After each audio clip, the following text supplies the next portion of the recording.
You first? You first. Again, okay.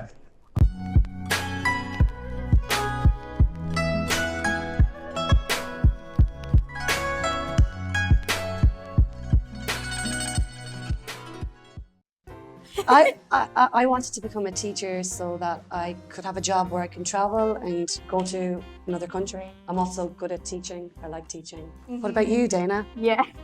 Yeah, I'm similar. I really was just looking for a way to make money and be able to live abroad so that I can travel more and experience more of the culture. So I was graduating from university and I really didn't know what I wanted to do with my life at that point. One of my friends was gonna go teach English in China. I thought that was a really cool idea to go teach English somewhere, but I didn't want to go to China because it's too intimidating.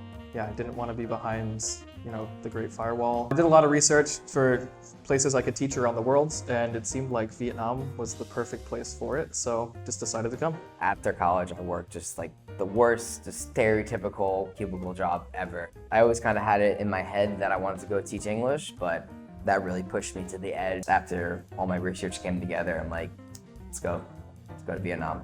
My first reason is because we wanted to, go back to the motherland for a little while and have a reason to and make money from it. Second is geographically, Vietnam is close to a lot of countries. Yeah, that's one of the main reasons. I feel like most people, you kind of just end up in Vietnam somehow. I had never been anywhere in Asia. Kind of just Googled best places to teach English, and Vietnam came straight to the top, and I was like, all right, let's do it. I chose Vietnam because one of my tutors, when I was doing my CELTA, recommended it. That's pretty much it. I wish there was a more interesting answer. And then I looked into it and I was like, oh yeah, it seems nice. We're both from Canada, and it costs an arm and a leg to go from one place to another. It takes a whole day to fly from Canada to Asia. We're in Vietnam. Vietnam itself is really interesting from north to south. But then you could purchase tickets $100 to go to Japan, or if you decide to go hey, I want to go to Thailand, that's only what, $30? Yeah, we've been to so many countries this year. I think so, yeah. Yeah. It was incredibly easy. Once you have the qualifications and everything the job offers, just kind of fly in. Oh yeah. Yeah, it's really easy. Yeah, I'd say there's some discrimination against Asians or minorities. Definitely. But for our experience, I think it was we're pretty lucky to get jobs. We mostly applied to companies that were more fair in hiring practices. There's more jobs than there are teachers, I think. Absolutely. I was surprised how easy to get jobs through Facebook. Facebook is a huge thing in Vietnam, and then I found a few jobs through Facebook. I teach 18 hours every week and put in probably about 30 to 35 hours worth of work total. 25 teaching hours and maybe another 5 hours of prep, getting there early and making sure I have everything prepared for the lesson. Yeah, so I have 2 part-time jobs, one at a kindergarten and one at a language center. For the kindergarten, I work 15 hours a week. For the language center, it's really inconsistent, but I usually average around 20 to 25 hours, so I guess sometimes 40 hours a week. I work less, about 15 to 20 hours, so it goes up and down sometimes, but usually it's about 18 hours. Probably for you, Probably 50, 40? 40, I'd say 40, about 40. Because that includes just work here. That includes teaching and lessons. Yeah, there's a lot of extra little hours that are thrown in there. Yeah. But it's great.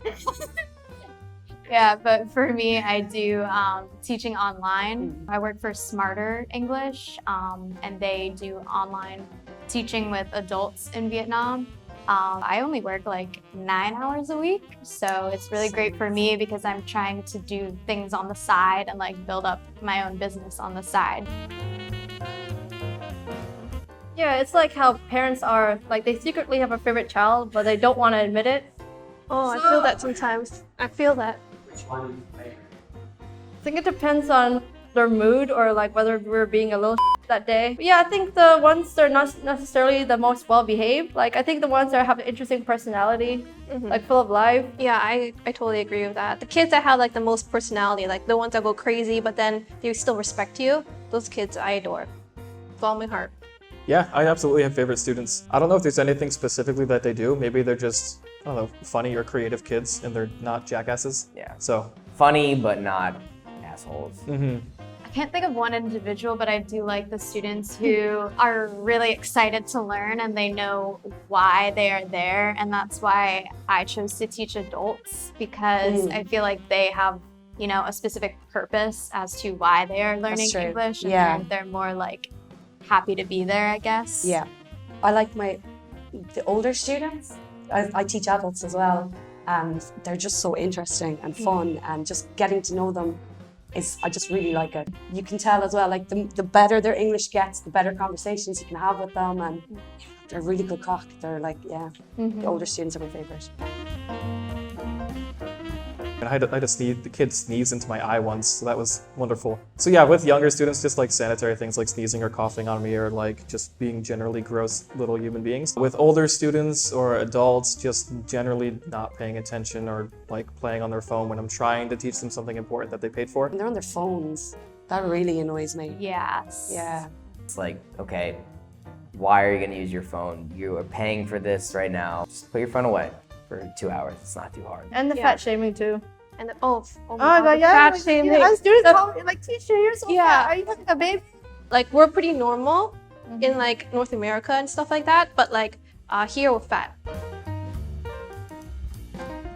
It was a lesson about animals and body parts vocabulary. One student had a picture of an animal and the other student had a marker, and the person with the picture needed to explain what the animal looked like, but they can't say what the animal is. One of the students, they must have heard the word ass before and just thought, I mean, it does mean butt, but like we don't use it like that, you know? So they were like, okay, it has long hair on its ass.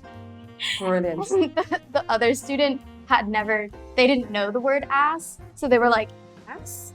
The student's like, yeah, long hair on its ass. And they're like, Also didn't know the word tail. screaming clearly. this. Yeah, exactly, like tail. One time I mispronounced a student's name, Zahui, Zaihui, and then like everyone were just like hysterically laughing. Yeah. I was like, what's so funny? And then they told me, like, she put Google Translate, it's like testicles. I was like, I was calling them testicles. Because like, I didn't know how to pronounce the name. I sounded like Zaihui, but like apparently it's Zahui. Yeah, it's so all about the got mixed up. pronunciation, man. It's all about the pronunciation.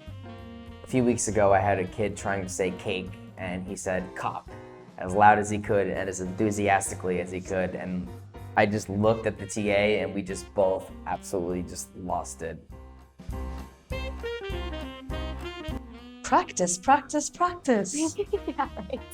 Submerge yourself in English. Listen to everything in English, read everything in English. Watch movies in English, read books in English, watch YouTube, change the settings on your phone to English, do just small little things like that so you're surrounding yourself by it.